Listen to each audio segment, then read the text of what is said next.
Guys, এইটা হচ্ছে আমার রিয়েল অ্যাকাউন্ট। আর আমার নামে এত ফেক ফেক অ্যাকাউন্ট খোলা হয়েছে আর এত বাজে বাজে কথা লিখে, ওইগুলো আমার কথা না। আমার যেগুলো কথা বলা সেটা আমি লাইভে বইলা দিছি। আশা করি সব ব্যাপারটা বুঝতে পারছেন। সো আমাকে ওই ব্যাপারে আর কোনো ধরনের কোনো কমেন্ট কেউ করেন না।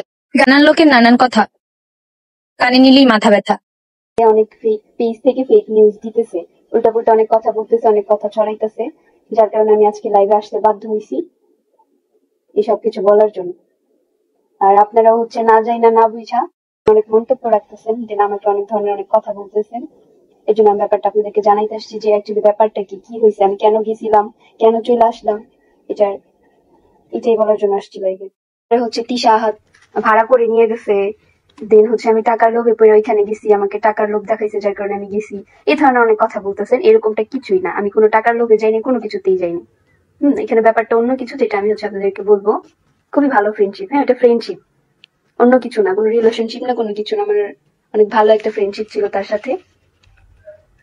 আমি জানতাম যে সে আমাকে ভালোবাসে, দেন সেও জানতো যে আমি তাকে ভালোবাসি, কিন্তু কেউ কারো কখনো বলি নাই, বলা হয় নাই। তো আমি তাকে হচ্ছে জিজ্ঞাসা করছিলাম আর কি, ওই ফ্রেন্ডকে, আমার যার সাথে আমার খুব ভালো ফ্রেন্ডশিপ। তো এই ব্যাপারটা জিদি আমার মাথায় ঘুরতেছিল যে হচ্ছে ওই আমাকে এত ভালোবাসে কিন্তু আমার বলতেছে না। আমি একটা বিয়ের ব্যাপার বলতেছি, আমি কিন্তু শেয়ার করছি, ওর সাথে শেয়ার করছি ব্যাপারটা যে আমাকে পছন্দ করে, দেন বিয়ের কথা বলতেছে। আর তিশার সাথে আমার অন্য একটা সম্পর্ক, ঠিক আছে, ওর সাথে আমার অনেক আগের সম্পর্ক, অনেক পরিচিত আমরা, ওরা আমার সম্পর্ক অনেক ভালো তিশার আর আমার। আমি জানি এই ব্যাপারটা ঘটার পর হচ্ছে তিশা অনেক বেশি কষ্ট পাইছে। জানি না আহাত হচ্ছে তিশাকে কিভাবে রাজি করাইছিল কিনা, বা আদৌ রাজি ছিল কিনা তিশা মেবি রাজি ছিল না, কারণ আমি যখন চলে আসি ওইখান থেকে এত কিছু। আমাদের এখানে যে মেহেদির প্রোগ্রামটা হইলো, হ্যাঁ এত দূর পর্যন্ত হইতো না যদি সে আমাকে আগে বলতো। আমার ওই ফ্রেন্ডটা যে আমাকে ভালোবাসে, যদি আমাকে আগে বলতো তাহলে এত দূর পর্যন্ত হইতো না। আমি ভেবে নিছি আমি যেহেতু এখানে চলে গেছি, দেন ও আমাকে বলতেছে না মেহেদি হয়ে গেছে, তাহলে আর আমি যাবো না। দেন আমারও বিয়ে করার সিদ্ধান্ত এখানে ছিল যে বিয়ে করব, যেহেতু আমি এখানে গেছি। তারপর যখন আমাদের মেহেদি শেষ হইলো, আমার আর আহাদের মেহেদি শেষ হয়েছে, তারপর গায়ে হলুদ শেষ হইলো, তারপর ওই আমাকে ফোন দিয়া বলতেছে যে আমি এইসব কিছু নিতে পারতেছি না, আমি তোমাকে অনেক ভালোবাসি, তুমি চলে আসো।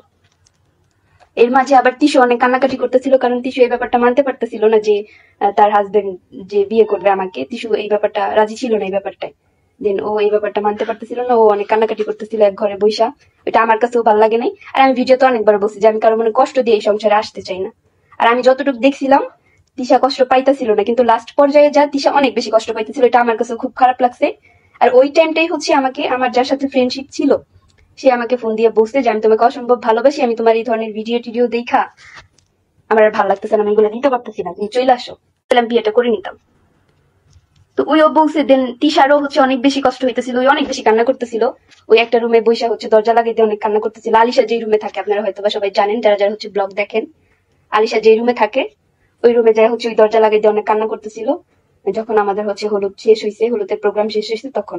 আর তার কিছুক্ষণ পরই হচ্ছে আমাকে আমার ওই ফ্রেন্ডটা ফোন দিছে যার সাথে আমার ফ্রেন্ডশিপ ছিল, যে তুমি যেগুলো করতেছো এগুলো আমি মাইনা নিতে পারতেছিলাম, তোমার অসম্ভব ভালোবাসি, আমি তোমার বলতে পারতেছিলাম না, দেন আমি বলে দিলাম আমি এগুলো নিতে পারতেছি না। সে আমাকে বলছে চলে আসতে। আমার হচ্ছে একটাই রিকোয়েস্ট থাকবো আপনাদের কাছে, আপনারা যে বাজে বাজে কমেন্ট করতেছেন না, এটা দয়া করে করেন না। হ্যাঁ আমি কেন গেছি, কেন এখান থেকে চলে আসা হইলো সবকিছু বললাম।